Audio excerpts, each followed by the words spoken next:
Halo, nama saya Caroline Michael Anggraini. Sekarang saya akan memberikan sedikit penjelasan tentang pembawa damai sejahtera.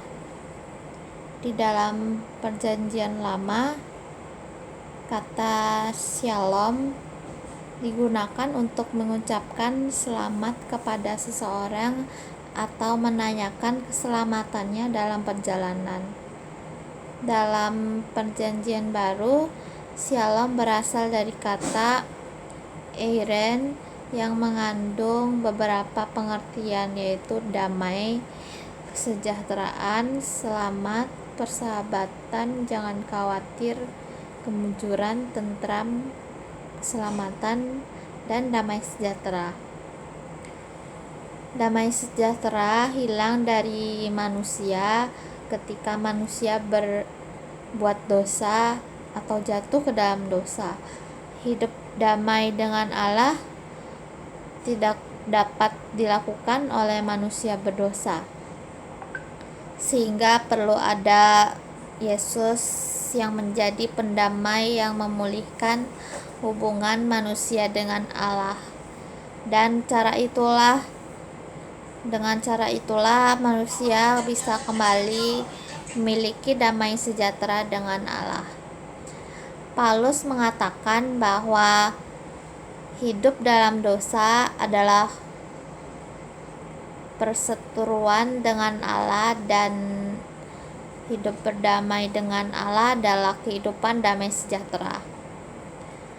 Mengapa sih manusia harus berdamai dengan Allah?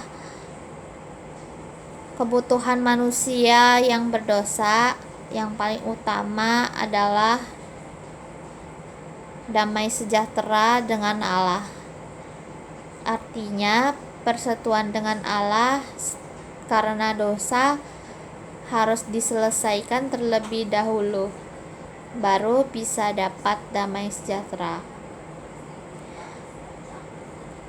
Kenapa manusia harus berdamai dengan dirinya sendiri? Sebagian orang merasa dirinya sangat berdosa dan hina. Mereka berusaha keras menghapus dosa-dosa mereka sendiri dengan cara menyiksa tubuh mereka ataupun berbuat baik.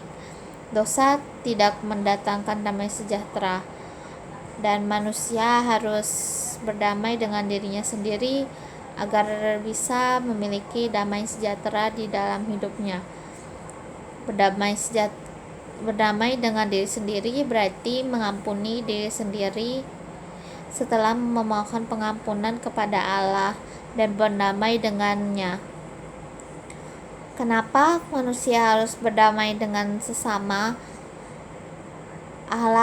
Kasih Allah sudah sangat besar kepada kita, seperti dikutip pada Yohanes 3 ayat 16, yaitu karena begitu besar kasih Allah akan dunia ini sehingga Ia telah mengaruniakan anaknya yang tunggal, supaya setiap orang yang percaya kepadanya tidak binasa, melainkan beroleh hidup yang kekal. Dari ayat itu kita tahu kasih Tuhan sangat besar. Jika sebesar itu kasih Allah kepada kita, kita sebagai manusia tidak ada alasan lagi untuk tidak mengampuni sesama kita, karena Tuhan udah mengampuni kita, dan kita harus mengampuni sesama juga dan berdamai dengan sesama.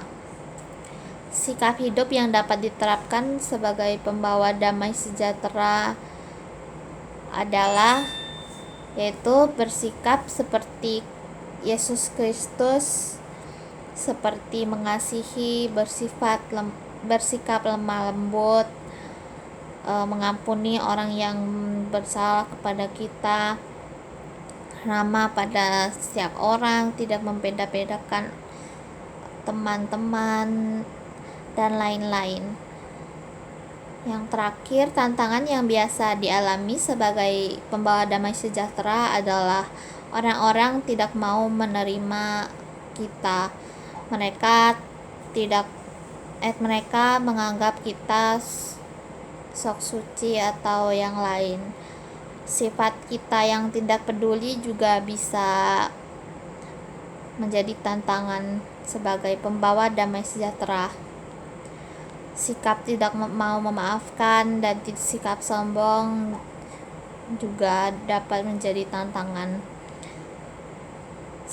Salah satu cara mengatasi tantangan tersebut, kita berdoa dan meminta bantuan kepada Tuhan agar kita bisa mencontoh Kristus, bisa lebih rendah hati dan peduli orang lain.